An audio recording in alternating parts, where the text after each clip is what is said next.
I decided to do like an old school Black history book that a lot of people don't know about. And the one I'm going to do is the first appearance of John Stewart, the Green Lantern John Stewart. I'm going to do that one. A lot of people don't know about this because I read the book and I'm like, oh, this book is fucking nuts. Got to remember, this is back in the 70s.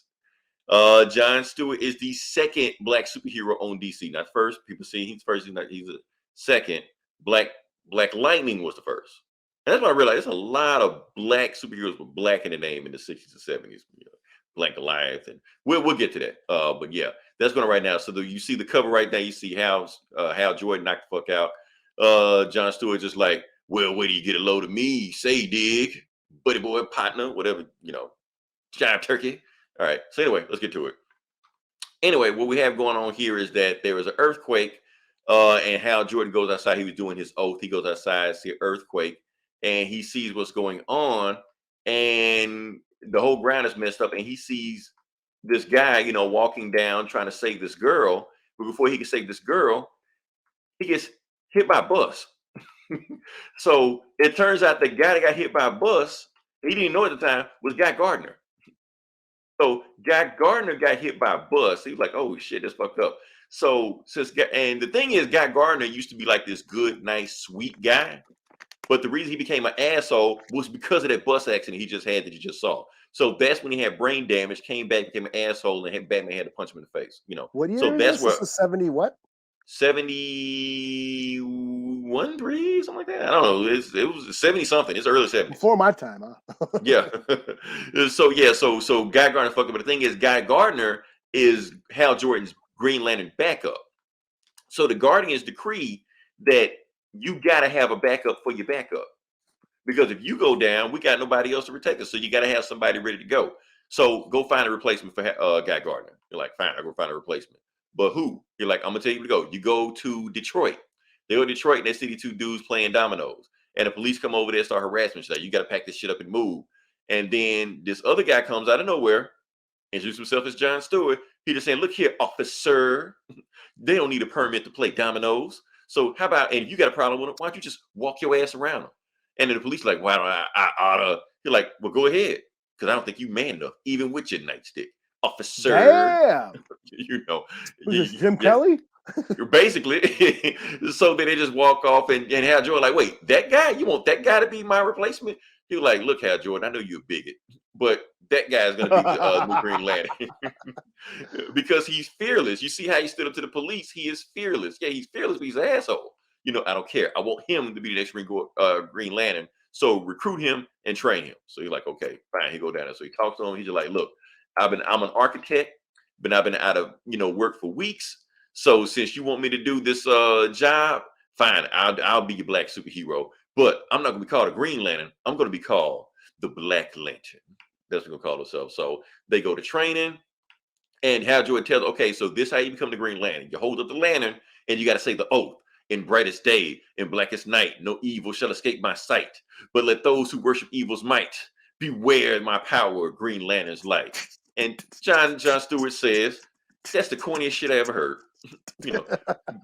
But I do like that part, beware my power. I dig that. Yeah. So then he puts on the green. So this is your outfit that you're going to wear.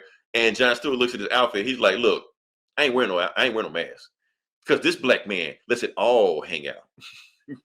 I got nothing to hide. So that we're only 5 pages in right now. All right. So like I said, he's training them. They fly over to this airport. Apparently, there's like big time guys coming at the airport. So they go down there, but then this gas tank starts swerving and it almost hits the airplane. So he's like, look, John, I'm gonna go rescue the people. You get the gas tank out of the airplane. He's like, cool. So he gets the airplane, but he tilts it where it sprays oil on the person coming out of the airplane. And it's Senator Jeremiah Clutcher. So the thing is, John did that shit on purpose because the senator's like racist as shit. So he wanted to spray it, and then he looks at it and he says he got oil all over his face. He's like, man, haven't I seen you picking cotton somewhere? Because he got black. Yeah. This is the 70s. This is the 70s. So he just like, look, he's racist as hell. So I did that shit on purpose. He was like, you do that shit again, John Stewart, you're out of here. You're like, man, fuck you, man. You ain't gonna tell me what I'm gonna do. It was like, so anyway, they go on and do their thing. And he was like, and another thing, John Stewart, quit calling me Whitey. Because he been calling him Whitey the whole time during the whole story. So yeah, so he's having this big press conference. He's out there. And John Stewart is like, man, why are we protecting this guy? I don't even like this guy. Like, I don't really care what happens to him. So, and then this dude comes out, die cracker, and shoots him, but it's a blank, you know. So John, Hal Jordan goes save him, and John like, go ahead. I'm gonna chill right here, So Hal Jordan catches the guy doing all those things like that, and he smacks him, beats him up, shit like that. Meanwhile, there's a sniper on the roof about to pop the guy, but John Stewart spotted him, and he's like, okay, Hal Jordan, the reason what I was doing is because I knew that guy gun was a blank, because I spotted that sniper on the roof. I know they wanted you to think it was that guy, because if it was a black guy doing that shit, it was going to be this big ass race war and put the guy in the office because we make like a assassination attempt on him from a black guy. That's what they were doing. So he was like, oh, well, I misjudged you, John Stewart. You're actually a good guy. Like I told you. So that story. Yeah.